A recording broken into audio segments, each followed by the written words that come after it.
Welcome to County Portal, your simple source for local government services and public records. Let's get started.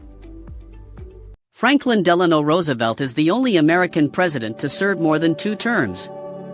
In fact, he was elected 4 times, shattering a tradition set by George Washington himself. How did this happen, and why has no one done it since? The answer comes down to 2 of the greatest crises in American history, the Great Depression and World War II. When FDR was first elected in 1932, the country was at rock bottom. The Great Depression had left millions jobless and hopeless. Roosevelt promised a New Deal, and he delivered with a whirlwind of government programs designed to create jobs, stabilize the economy, and provide a social safety net. For many Americans, he was the only leader who seemed to be doing anything to fight the crisis. So, when the 1936 election came around, the choice was simple for most voters: stick with the guy who was trying to fix things.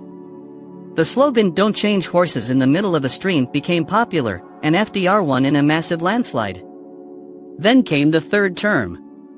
By the 1940 election, a new, even more terrifying crisis was unfolding.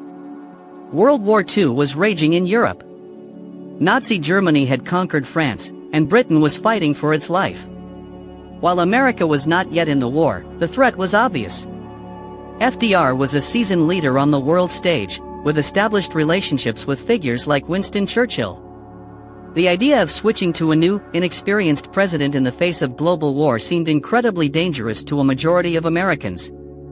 They chose stability and experience over tradition, electing him to an unprecedented 3rd term.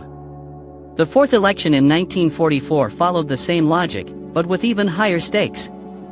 America was now fully engaged in World War II, fighting in both Europe and the Pacific. The D-Day invasion had just happened. The war was far from over, and FDR was the nation's commander-in-chief. Again, voters overwhelmingly felt it was not the time for a change in leadership. It's important to remember that all of this was perfectly legal. The 2-term limit was just an unwritten rule, not the law of the land. It was only after FDR's death in office in 1945 that the country reconsidered. Concerned that one person could hold so much power for so long, Congress passed the 22nd Amendment, which was ratified in 1951, officially limiting all future presidents to 2 elected terms. So, in the end, FDR's 4 terms were a direct result of a nation facing extraordinary challenges that demanded consistent and experienced leadership. Thanks so much for watching. If you found this video interesting and want to learn more about American history, please hit that like button and be sure to subscribe to the channel for more content just like this.